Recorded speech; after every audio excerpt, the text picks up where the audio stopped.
incidence of obesity and type 2 diabetes as developing countries adopt westernized lifestyles, and therefore she has focused her research on the effects of various diets and genetic factors on insulin secretion and the effectiveness of physical activity interventions. She is the principal investigator of the PANDA Research Project, which stands for Physical Activity and Nutrition for Diabetes in Alberta. Please welcome Dr. Chen. Thank you very much, Angela. I'm very happy to be here this morning with all of you. And I have to tell you that this is a team effort. I'm just the mouthpiece here at the front. And joining me today are some colleagues, Dr. Field and Tanoe Watanabe, who are dietitians and who can answer your technical questions about diet, and also our celebrity chef, Dr. Stephen Field, who will be entertaining you in the second half of this session. So I do have to tell you that we have received funding from the Alberta Pulse Growers, and this will be a small part of my talk towards the end, talking about something called pulses. Also, now did we get I need you to, I'll pass around these sheets of paper because we're going to have a quiz, and the paper is to write your quiz answers on. And if you need a pen, there's one in your bag, and there's also a bunch of extra ones up here. Does anybody need a pen? Thank you, Chloe.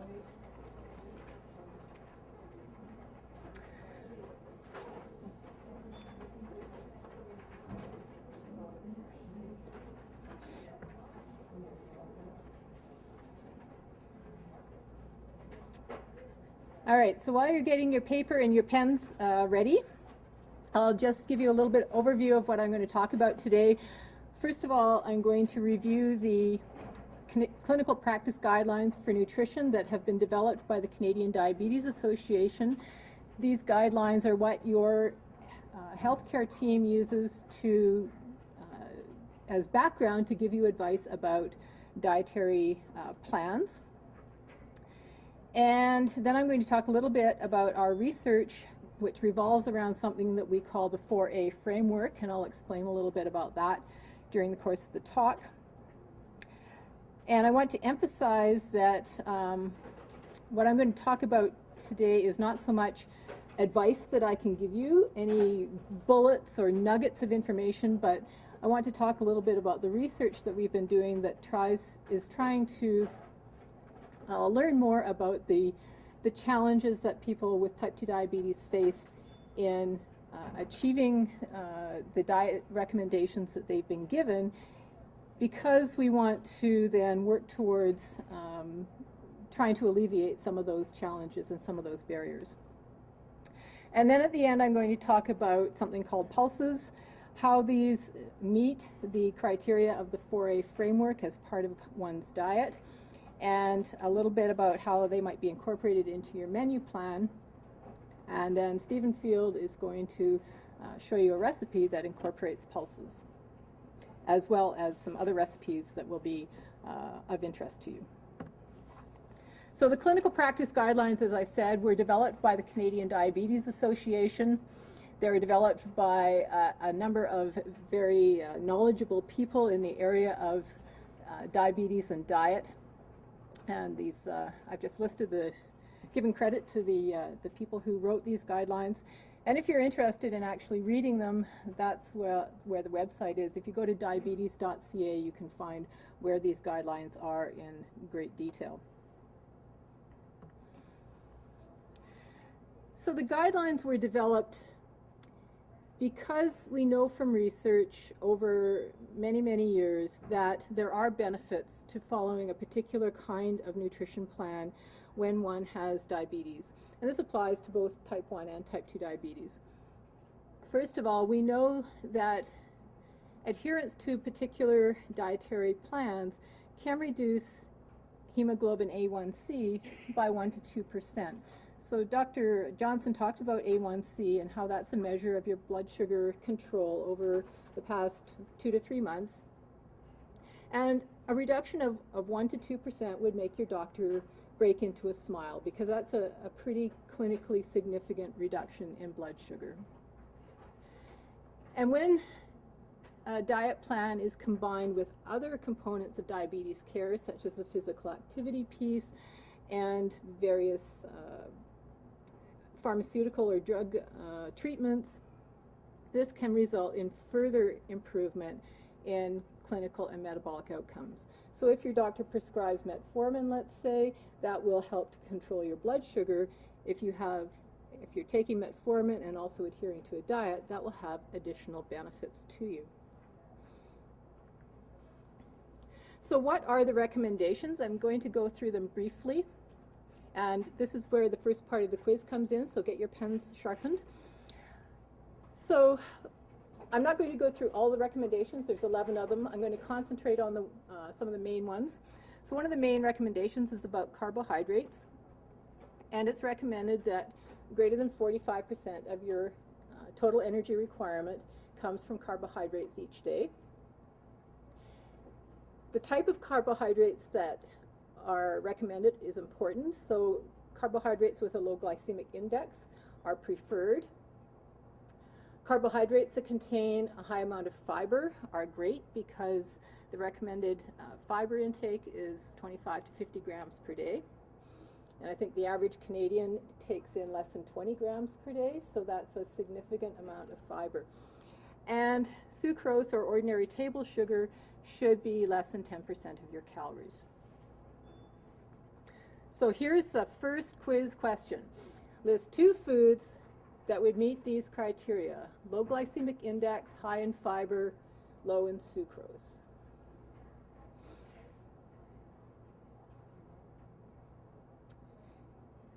And once we've gone through these recommendations, I'm going to ask Dr. Field and Tomoe Watanabe to suggest some answers to these questions. So I'm putting them on the spot because they didn't know I was going to do this.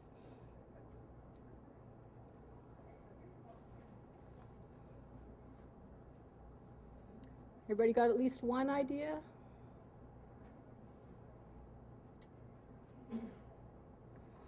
Okay, let's move on to the recommendations for fat.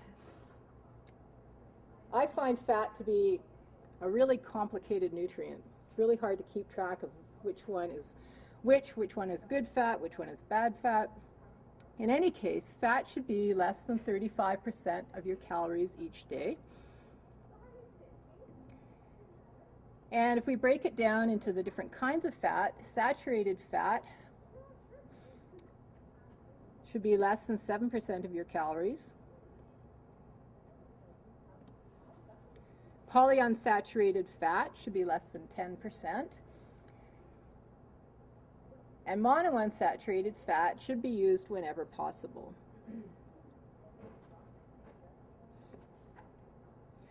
Okay, so this is a tough quiz question. What kinds of foods contain high amounts of A, saturated, B, polyunsaturated, and C, monounsaturated fats? Yeah, this is a bit of a toughie, though. Can you explain polyunsaturated? No. Chemically, or Dr. No, Field? don't worry about it. Dr. Field, would you like to explain polyunsaturated fats? Polyunsaturated fats that chemically they have double bonds, so they're actually liquid at room temperature. Thank you. Dr. Field is our fat expert in the room today.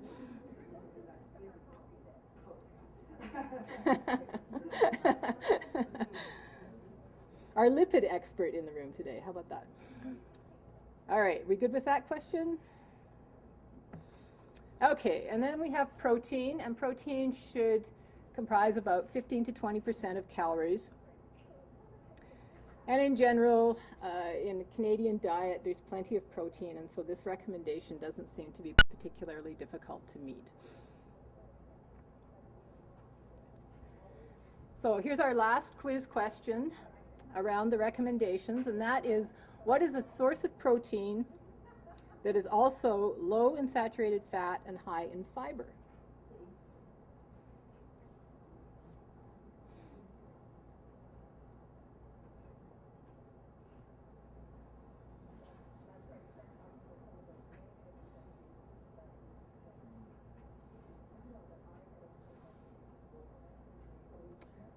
Okay, so here's all of our quiz questions, and now I'd like to ask Catherine and Tomoe if they could come up and perhaps have a little bit of discussion around the answers, potential answers, because there's obviously more than one right answer to some of these questions. Thank you, Cathy, for putting us on the spot. This is a participatory seminar. Well, I think that maybe the best way is to have some people volunteer their answers. Okay, the first one we heard brown rice. Yeah, that's great. That's great. Great. Check. Quinoa. All right, we're gonna have some quinoa in the second half. Okay. Quinoa? Quinoa. Oh, we're gonna save that one for the chef to talk about. Can we save that question, the quinoa question? Are you going to be here for the second part? And you'll get to taste it too. Yeah, the back. Pardon me? Oatmeal? Oatmeal? Woo, yes, way to go. I think we're actually going to have a recipe with oatmeal in it too. Okay, so you already know what we're doing. Okay. Whole wheat bread, yes, bang on. Yes, there's all sorts of new whole wheat breads with all these ancient grains, etc., that are really high in fiber. Yep. Fruits and vegetables, yes, except the low glycemic. We want to make sure that they're not juice, right? That they're the whole fruits. The real thing, yes. The real thing is a good choice. Okay, so, pardon me? Pulses. I was waiting for that one. All right. Pulses. Oh yeah, we're going to have lots of pulses in the second half too, and interesting ways to do them because, and I know Cathy's going to talk about that because part of our PANDA project is pulse. We found that people with diabetes, like the rest of the population, really don't eat a lot of pulses. It's not part, maybe sprinkle a bit on a salad, but using it as a main component of the diet is not very common. Okay, you guys are good at the first one. Okay, how about the second one?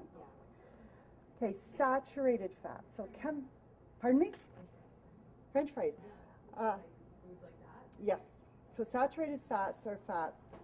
Saturated fat is hard at room temperature. Now, French fries are an interesting one because it depends what they're fried in, whether they have saturated or other fats. But traditionally they were done in vegetable oils that were hydrogenated, which made them saturated. So anything that's harder at room temperature is a saturated fat. Yep. If they're done with the hydrogenated fats, yes, they are high, and they're really high in fat, and they're not really a healthy choice. Okay. Animal fats are higher in saturated fat. If you're eating the very high fat cuts, they also have monounsaturated fats in them too. So the leaner cuts still have a little bit of saturated. The animal fats from things like cheese, etc., is fairly high in saturated fat and very high in fat. It doesn't mean that it's not also high in nutrient content, but in moderation. Lard, yes. Sorry, I didn't hear that one. Lard. Oh, yes, right on. But also high in monounsaturated. But it has monounsaturated fats in it too. Animal fat, it does have some monounsaturates in it. But lard, of course, we tend to not eat that in moderation. It's probably usually in our pie or something. Pardon me? The tropical fats, yes. Some of the palm oils and coconut oils are higher in saturated fat. Okay, so we've got the saturated, polyunsaturated.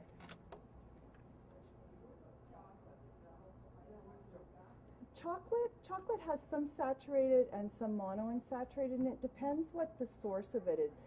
If it's cocoa fat, it actually does have monounsaturates in it too.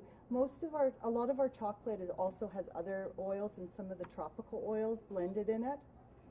Some of the commercial chocolate versus the cocoa butter. Avocado. That's you're bang on. You know your nutrition. Avocados are really the only non-animal product other than the tropical fats that it has a higher saturated fat content. The fact is that people don't eat an awful lot of avocado, so it's probably not a food that you have to worry about eliminating large amounts or moderation, because people tend to have it in a salad or they don't eat an awful lot of it. But it does have more saturated fat, and you're right. You know your science. Okay, so how about polyunsaturated? The vegetable oils, yep. So the soft margarines, yep. They're all made from vegetable oils. Any others? Any particular vegetable oils? Pardon me? Canola. Pardon? It is a vegetable oil. It's a plant oil, so yes. It gets put under vegetable oils. Technically, canola is not a vegetable, but it's a seed oil, and it's Canada's biggest export crop from the western prairies, so it's a major. If any of you buy the inexpensive oils, like the no-name oils, etc., most of those in Canada are made from canola oil because it's the least expensive one. So sometimes the cheaper oils are actually the canola oil. Yep. Sunflower oil too? Yep. Oh, hold the olive. Hold that for our next question.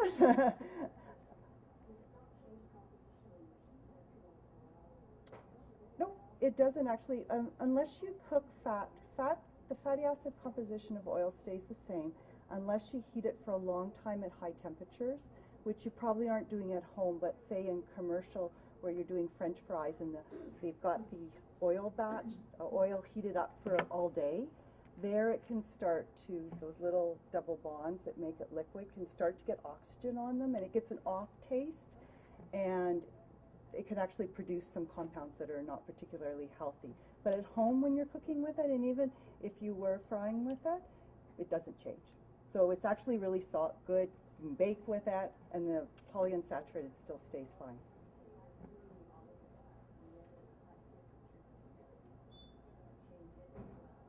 Not unless it's really high temperatures for a long period of time, like deep frying.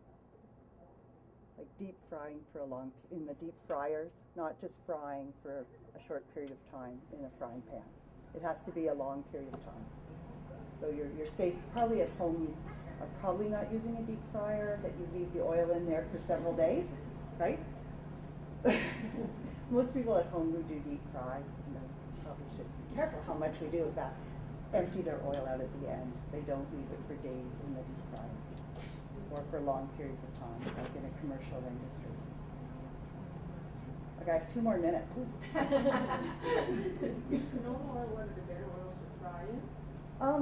Olive oils are a good one to use for cooking, however you want to cook. The canola, if we jump to the next one, the canola is also quite high in monounsaturated fats, like olive oil that I heard up here. So as Cathy's going to talk about, monounsaturated fats are one of the big recommendations for changing fat. So canola would be a very good choice. It's higher in monos than I heard sunflower at the back, and safflower than corn oil. But they're also very high in polyunsaturated, so they're still nutritionally very good. Okay, so I better just jump to the last one, because we answered the monos. A protein source, low in fat and high in fiber. I can ask this pulse lady at the front. Yep.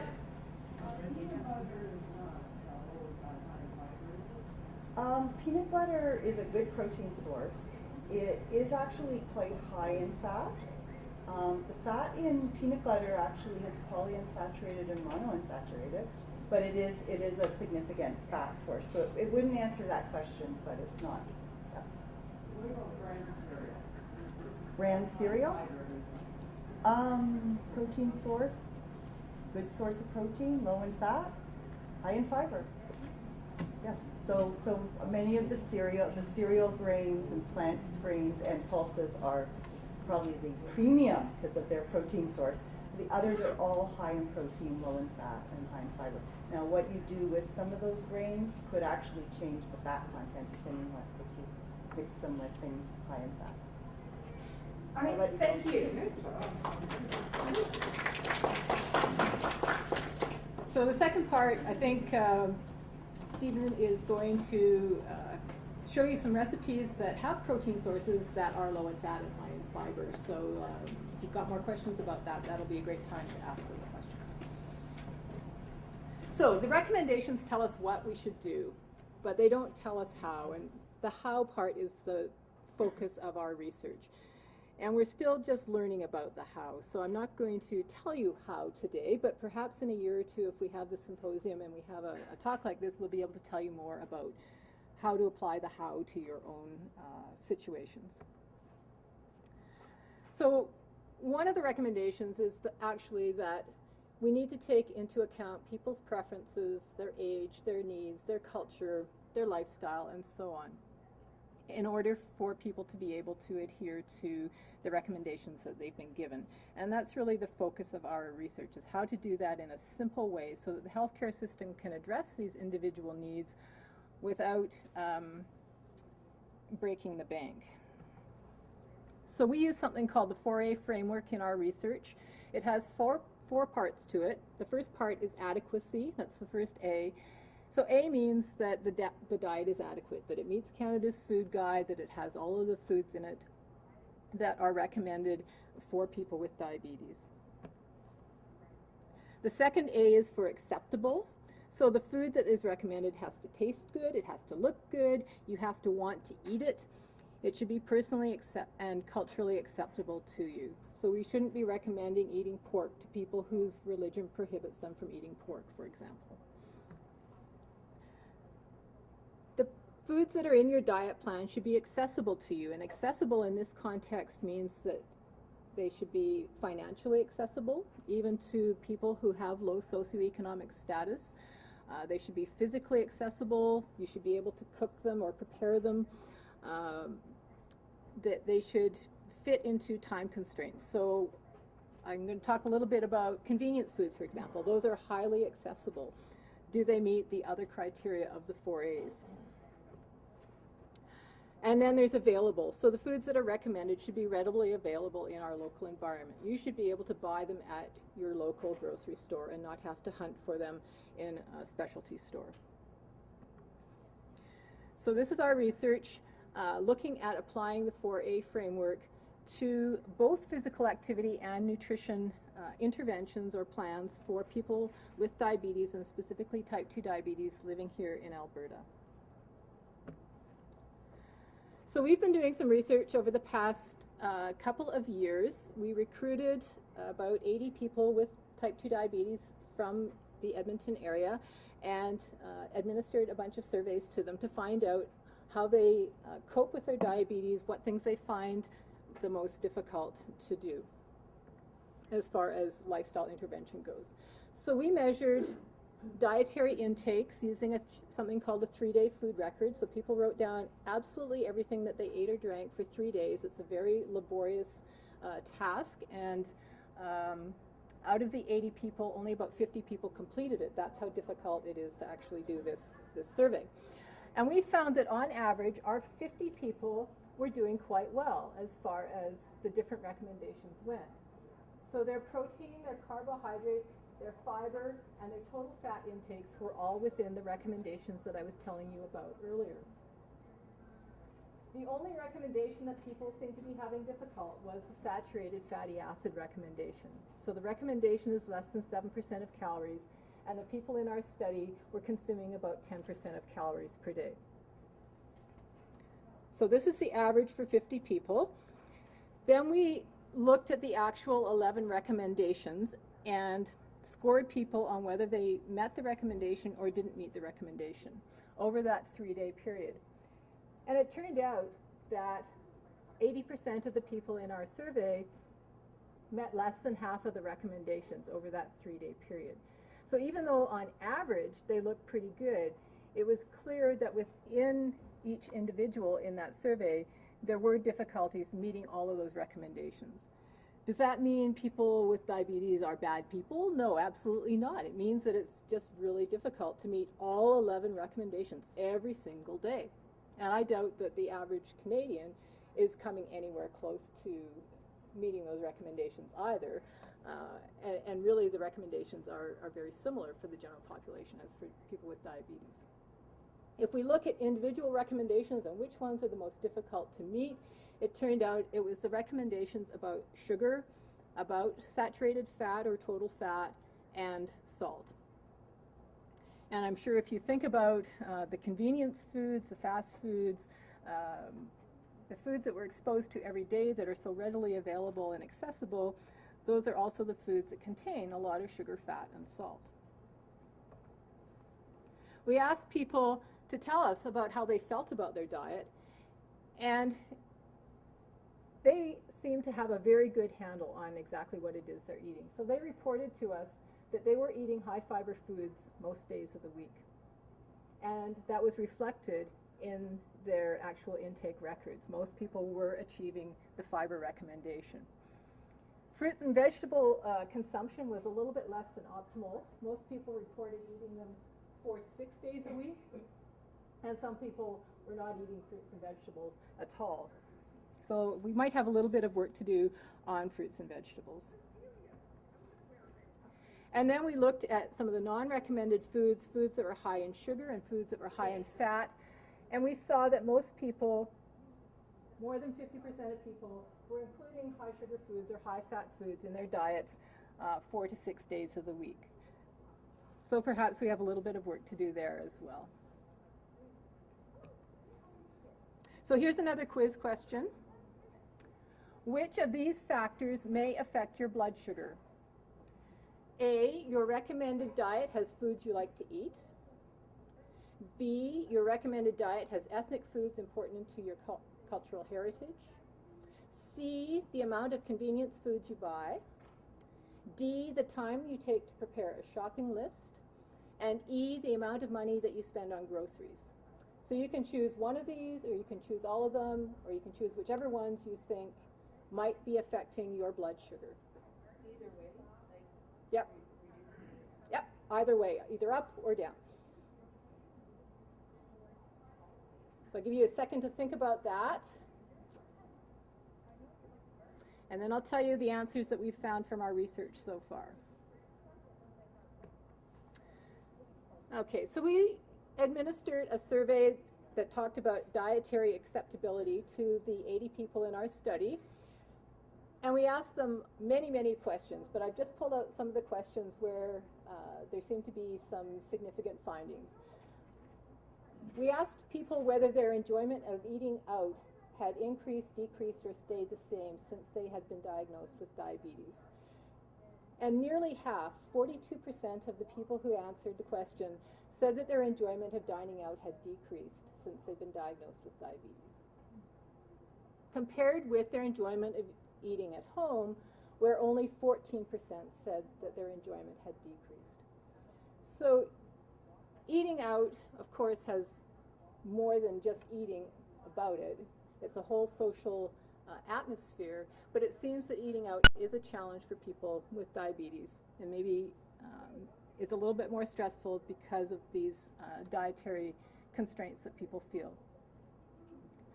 In our study, 60% of the people in the study said that ethnic foods were important to them, and of those people, 1/3 of them said that they ate less ethnic foods since getting their diagnosis of diabetes. They felt that, it appears that they feel that their ethnic foods are not compatible with their diabetes diet.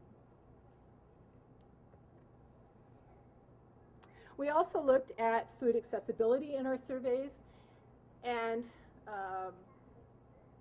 actually looked at the food that people buy by collecting their grocery receipts and their receipts from restaurant meals. And we did find that the groceries that people buy, so we're talking about just purchasing food now, we're not actually talking about eating them, but just simply having them in your home does affect your blood sugar control. So our research shows that the people who made more fast food and convenience food purchases had higher blood sugars. And people who who made more fruit and vegetable purchases had lower blood sugars. So even if you're buying taco chips for your son, it's probable that in some way they're going to find their way into your diet as well, I guess.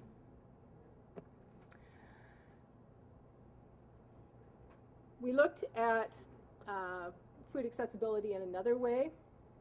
We looked at the time that people spend on certain tasks related to food, and we found that blood sugar was lower in people who spent more time food shopping, preparing a grocery list, and in preparing meals. So we're not necessarily advocating that we go back to this lady here, but the more time that one can devote to the task of grocery list and meal preparation, the healthier the blood sugar levels tend to be. However, we did not find that blood sugar was affected by annual income of the household or total food expenditures. However, we have to keep in mind that our sample, the people that volunteered to be in our study, were in relatively good socioeconomic status. People who volunteer for our studies at the university tend not to come from the lowest socioeconomic groups in our population. So we do need to be cognizant of the fact that money at some level is going to become a factor. Okay, so just to wind up now, we're going to spend a few minutes just talking about pulses. So here is our last quiz question. Pulses, what are they? If you can write down a pulse, and our lady here at the front maybe should be our resource on this question. If you don't know, you are in good company. 60% of Canadians who are asked by Ipsos Reid what a pulse is did not know. Okay, so here are some pictures of pulses. Pulses include dried peas, dried beans, chickpeas, fava beans, and lentils.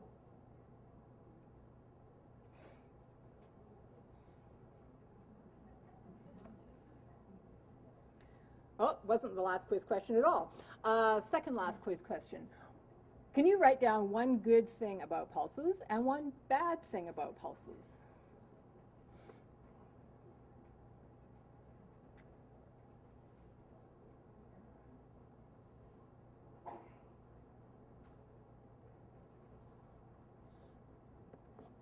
Okay, so here's a few bad things about pulses, and I didn't just make these up. These were things that people told the Ipsos Reid pollsters when they were.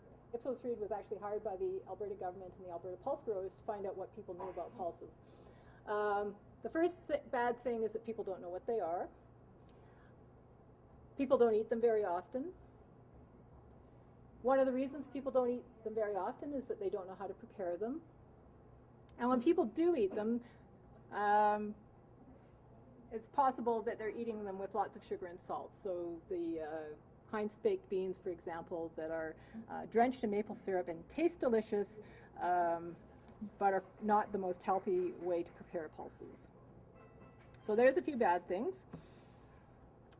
We think that pulses are an important part of a diabetes diet. The Canadian Diabetes Association recommends this as well. They are one of those protein sources that are low in fat and high in fiber. They have a low glycemic index. They're loaded with vitamins and minerals, and many varieties are also high in antioxidants. So we're doing research in our lab using diabetic rat models to understand more about what makes pulses so good for people with diabetes.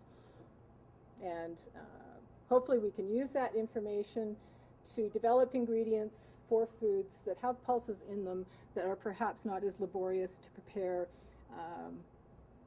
and so on. So a few more good things about pulses. They're grown in Alberta, so when you eat pulses, you're supporting local farmers in action. They're relatively inexpensive compared to other sources of protein. They are, in fact, easy to prepare and delicious. And you can incorporate them into appetizers, main dishes, and I've even seen a rhubarb crumble recipe that incorporated pulses into it. So I'd like to finish off with a few messages. One is that following the diet that's been recommended for you by your healthcare team can improve your blood sugar control. However, we found that meeting all the recommendations every day is difficult, and that's why we're doing this research, to try and decrease the difficulty in adhering to those recommendations. I think an important message is how you shop does influence your blood sugar. So if you can take the time to make a grocery list, you can make a difference to your health, surprisingly enough. And the last message is that pulses, those peas, those beans, and chickpeas are great foods that Stephen Field is going to demonstrate for us in the next session. So thank you all for your attention, and looking forward to seeing you in the next session.